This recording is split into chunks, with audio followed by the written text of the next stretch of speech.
Hello, my name's McDonald. I am standing here at Lennoxtown alongside my esteemed colleague, Michael Gannon. Mick, how's things? All good, yeah. Just out the Brendan Rodgers Celtic press conference ahead of Partick Thistle at the weekend. It was interesting as always. I mean, last week was box office Brendan.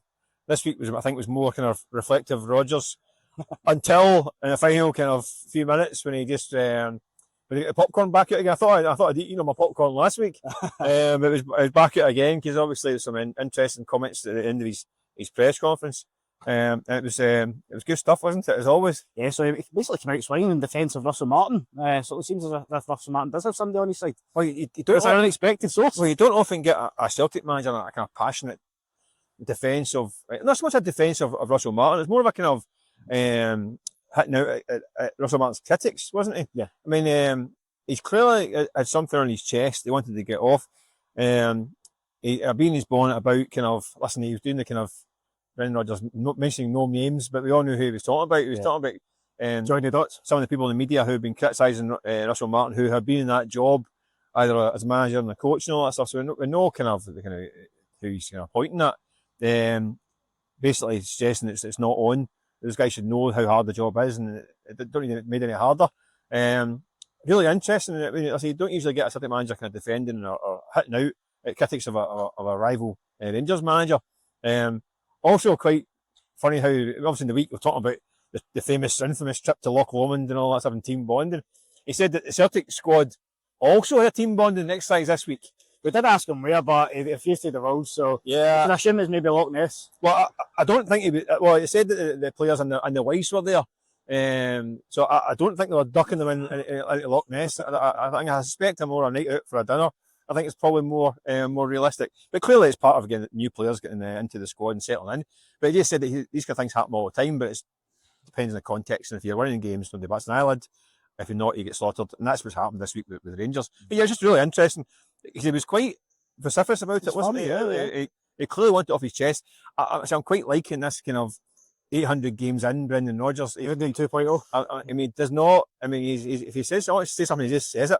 It's listen, fair play to him. It's really good stuff. Yeah, and obviously it's unusual for a Celtic manager to come out in defence of our Rangers manager as well. Yeah, I mean, he's done it before. In fairness, I think there've been times when Rangers managers, listen, he's seen off a few of them, as he said. Yeah, he's seen a few come in and a few walk out again. So, but he has kind of.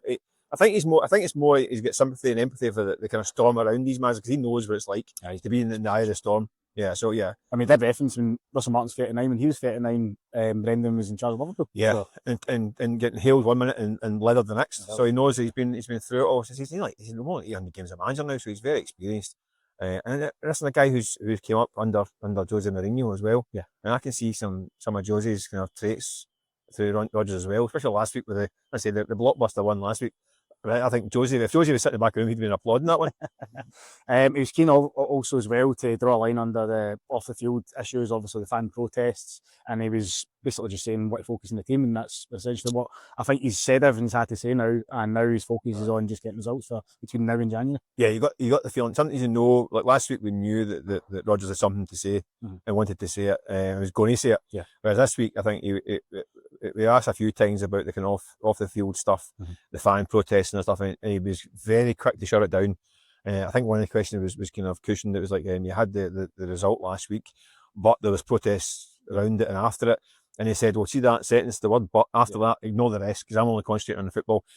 Listen, he's always keen to kind of stress that the fans can say it like and do it like. He'll never criticise him for that. But in terms of his focus, he's leaving this stuff behind. Having dealt with it all last week, I think he thinks now that's it done. It's now concentrating on the job in hand on the park. Yeah, keen to take care of the football. Obviously, said Conic made a brilliant start to his Celtic career.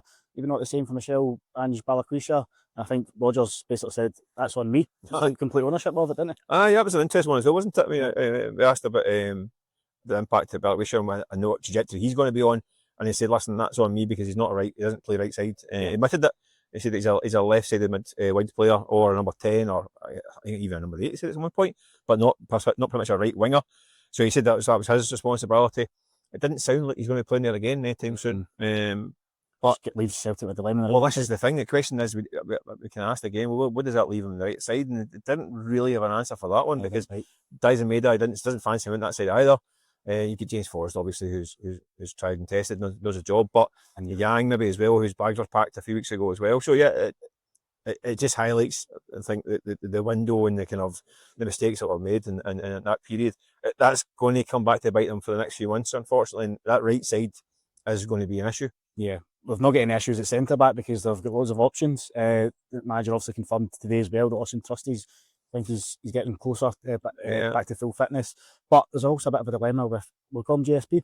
Yeah, Jeremiah Simpson Pusey. I don't think we're going to worry about pronouncing his name that much because I'm not convinced he's long for the parish. I don't know. I mean, we was asked about what's the kind of when to expect to see him, and it said the phrase that he's been seen as more as a medium to long term, but he's only loaned for a season, so medium to long term. I mean, listen, you can interpret it how you want. That seems to me like he might be quietly heading back to the road in the medium to long term. He admitted that the defence has done really well. Only lost 1 goal domestic in the league. Yep. 2 clean sheets against Carrick. For all they were poor on attack, they were good in defence in those games. So it's not been a pressing matter. I just don't think it sounds like the face fits. For whatever reason, it might come out at some point in the line, but I only bank on seeing him for I guess this weekend. Yeah. Do you expect many changes against Partick Thistle? You referenced Dean Murray there. I think he'll probably start ahead of GSP, wouldn't he? Yeah, I would think. But obviously the rest of Belgrade the next week are obviously out there in Serbia. Do you think chance to put Cotton Wool, Carter Vickers and Cotton Wool maybe? Definitely. I think Kieran Tierney's game time. I think he could do a game. Whether he plays 90, I would doubt anyway, but maybe get some game time. You think the guys like Arnie Engels maybe could do a run out as well. Yep.